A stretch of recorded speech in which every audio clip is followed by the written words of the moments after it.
नमस्कार, स्वागत है आपका हमारे इस यूट्यूब चैनल पर। मैं मुनमुन श्रीवास्तव आपका हार्दिक अभिनंदन करता हूं। हमारे साथ हैं गुरु गोविंद सिंह इंद्रप्रस्थ यूनिवर्सिटी के vice chancellor Padmashri professor Mahesh Verma. और आज जो है वो यूनिवर्सिटी ने अपना ब्रोशर लॉन्च किया और यूजी, पीजी, पीएचडी सभी का एक साथ, और ये कमाल हुआ। लेकिन पिछले साल यूनिवर्सिटी में सीटें खाली रह गई थी।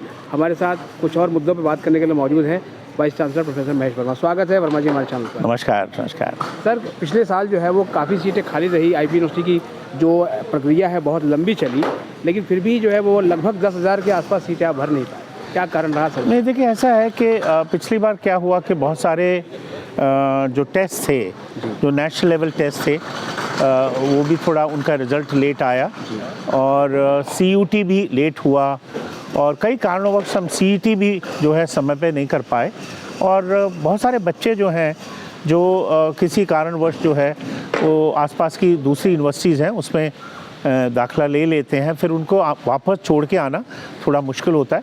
और बहुत सारे कारण ये भी है कि बहुत से बच्चे जो हैं वो सीईटी में रजिस्टर नहीं होते। मैं ये बताना चाहूँगा कि गुरु गोविंद सिंह इंद्रप्रस्थ यूनिवर्सिटी दिल्ली सरकार की यूनिवर्सिटी है और इसमें 85% जो सीटें हैं वो दिल्ली के बच्चों के लिए है, आरक्षित है उनके लिए, और 15% सीटें जो है वो दिल्ली के बाहर के बच्चों के लिए।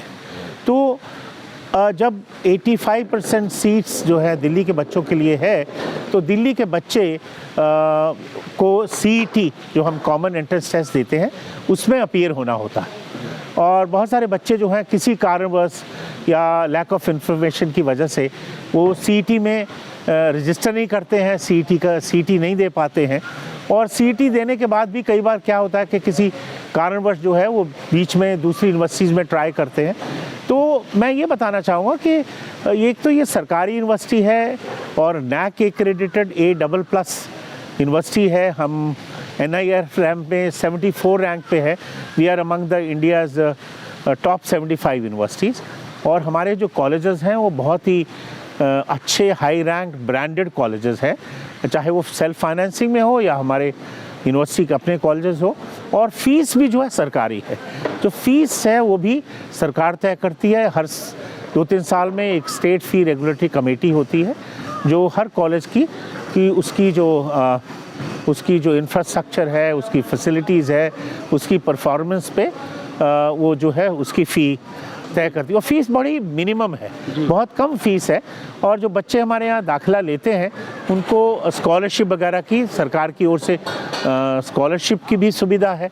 यूनिवर्सिटी भी कुछ स्कॉलरशिप कुछ बच्चों को, जो खासकर जो EWS कैटेगरी के बच्चे हैं या जिनके सीमित साधन हैं, उनको उपलब्ध कराती है। तो और सबसे बड़ी बात है कि हमारी यूनिवर्सिटी में सारे प्रोफेशनल कोर्सेज हैं, टेक्निकल कोर्सेज हैं, जो कोर्सेज जो इमीडिएटली आप पढ़ने के बाद जो एम्प्लॉयमेंट के लिए बहुत आसान हो जाता है। इस बार सर, जैसे आपने अभी प्रेस कॉन्फ्रेंस में बताया कि बहुत सारे नए कोर्सेज शुरू करने जा रहे हैं जी, तो सारे जो आपके यूजी प्रोग्राम है सर, अब वो 4 साल के हो जाएंगे?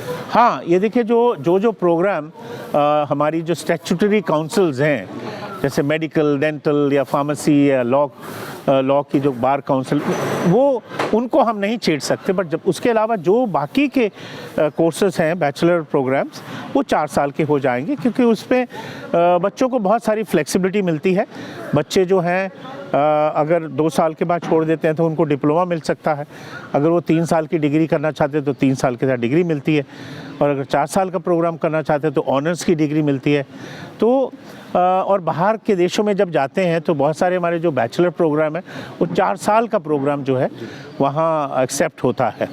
तो ये एक बहुत फ्लेक्सिबिलिटी है बच्चों के लिए कि वो एंट्री भी उनकी एग्ज़िट इजी हो, एंट्री एंड एग्ज़िट इजी हो। तो उसके लिए हमने सारे जो हमारे बाकी जो स्ट्रेटजी काउंसिल के अलावा जितने भी बैचलर प्रोग्राम है उसको हमने 4 साल का किया है। और आप सर जो है वो इस बार एडमिशन CET और CUT दोनों की मेरिट से लेंगे? हाँ, देखिए ऐसा है कि पिछली बार हमने CUT से भी बच्चे लिए, बट वो थोड़ा उसमें अप्रूवल में थोड़ा टाइम लगा, क्योंकि हमें सरकार को भी उसको भी हमें ऑन बोर्ड रखना है, क्योंकि CET जो है वो तो हमारा मैंडेट है, common entrance test. But CUT जो शुरू में सेंट्रल यूनिवर्सिटी के हुआ था, बट बहुत सारी स्टेट यूनिवर्सिटी भी अब इसका हिस्सा बन गई। और हम चाहते हैं कि हर बच्चों को बहुत सारे एग्ज़ाम ना देना पड़े, तो हम दोनों से हम एडमिशन करेंगे, सीईटी से करेंगे और साथ में सीयूईटी से भी करेंगे, क्योंकि बहुत सारे बच्चे जो हैं वो सीयूटी भी देते हैं और उनके लिए भी ऑप्शन है। और कुछ एक प्रोग्राम्स हैं जो सीयूटी में है नहीं, तो उसके लिए उनको सीईटी तो देना ही होगा। और मैंने बताया जैसे हमारी प्रोफेशनल यूनिवर्सिटी है और इसमें हमारे जो कुछ एक प्रोग्राम हैं जो नेशनल लेवल टेस्ट से होते हैं, जैसे मेडिसिन है, लॉ है, मैनेजमेंट है, और इस बार हमने मैनेजमेंट को सीईटी में भी इंक्लूड किया। ये भी एक बड़ा डिपार्चर है। पहले हम सिर्फ मैनेजमेंट से लेते थे तो बहुत सारी एमबीए की सीट जो है खाली रह जाती थी। और तो इस तरह के जो बाकी जो जैसे डिज़ाइन का है और मैनेजमेंट का है, जैसे मैंने बताया आपको, तो नेशनल लेवल टेस्ट है। इंजीनियरिंग का जेईई सबसे बड़ा तो वो होता है, तो उससे हम लेते हैं। और क्योंकि उसमें बहुत ज़्यादा संख्या में बच्चे अपीयर होते हैं और वो सबको ऑप्शन है, वो ले सकते हैं। और हमारे यहाँ रिजर्वेशन है, बच्चे जो हैं रिजर्वेशन हम फॉलो करते हैं। और कुछ एक सीटें सुपर न्यूमरी भी होती है। इंटरनेशनल स्टूडेंट्स के लिए भी हमारे यहाँ ऑप्शन है। बहुत सारे बाहर के कंट्री के, नेबरिंग कंट्री के बच्चे ने इस बार से ऑर्फन कोटा लागू किया लास्ट ईयर जी। तो क्या इस तरह का सोशल इनिशिएटिव नहीं, अभी हम हाँ ये भी हम कर सकते हैं। 2-3 चीज़ें हमने सोची है कि स्पोर्ट्स कोटा होना चाहिए और गर्ल्स स्टूडेंट्स के लिए हम कोटा, बिकॉज हम देख रहे हैं कि गर्ल्स स्टूडेंट को भी हम और ज़्यादा इनकरेज कर रहे हैं। कुछ एक कोर्सेज में गर्ल्स स्टूडेंट जो है काफ़ी संख्या में आते हैं, लड़कों से भी ज़्यादा आते हैं, बट बहुत सारे कोर्सेज में जो है लड़कियां कम आती हैं। आपके तो बीबीए कोर्स का जो है प्लेसमेंट काफ़ी हाई रहता है। हाँ, तो हमारे कोर्सेज में भी जो है वो प्लेसमेंट को बेटर करेंगे। नहीं, देखिए प्लेसमेंट भी इंडस्ट्री स्पेसिफिक है। देखिए बहुत सारे जैसे ह्यूमैनिटीज़ है, ह्यूमैनिटीज़ में प्लेसमेंट नहीं होता है ना। जी, लॉ है, लॉ में इंजीनियरिंग में प्लेसमेंट होता है, टेक्निकल प्रोग्राम में प्लेसमेंट होता है, मैनेजमेंट में प्लेसमेंट होता है। तो क्योंकि बीबीए जो है एक मैनेजमेंट का प्रोग्राम है, बिजनेस एडमिनिस्ट्रेशन, तो इसमें प्लेसमेंट होता है। तो ओबियसली जो इंडस्ट्री, क्योंकि प्लेसमेंट तो इंडस्ट्री सामने आती है। पिछले साल हमने लगभग 1500 प्लेसमेंट ड्राइव्स की हैं एफिलिएटेड कॉलेजेस और यूनिवर्सिटी के लेवल पे।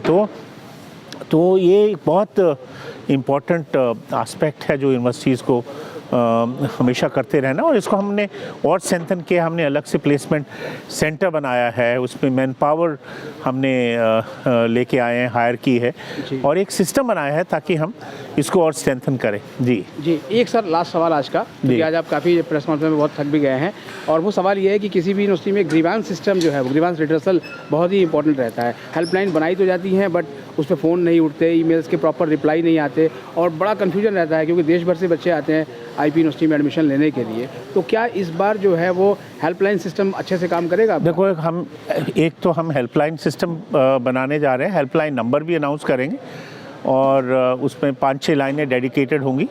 और इसके अलावा हम एक यूनिवर्सिटी में एक कियोस्क, एक बूथ हम बनाएंगे जो राउंड द क्लॉक तो नहीं, जो यूनिवर्सिटी में रहेगा। जो कोई भी बच्चे को कोई दिक्कत आ रही है तो उसको वहाँ आके हम उसकी कैसे मदद कर सकते हैं। और इसके अलावा एक हम पोर्टल भी बनाया है जिसमें ग्रीवांस अगर किसी का है बच्चे का तो पोर्टल पे जाके रजिस्टर कर सकता है ताकि हम उसको रिजॉल्व कर सकें। बहुत बहुत धन्यवाद प्रोफेसर वर्मा, और कुछ और सवालों के साथ ड्यूरिंग एडमिशन हम फिर हाजिर होंगे आपके पास। नमस्कार, थैंक यू।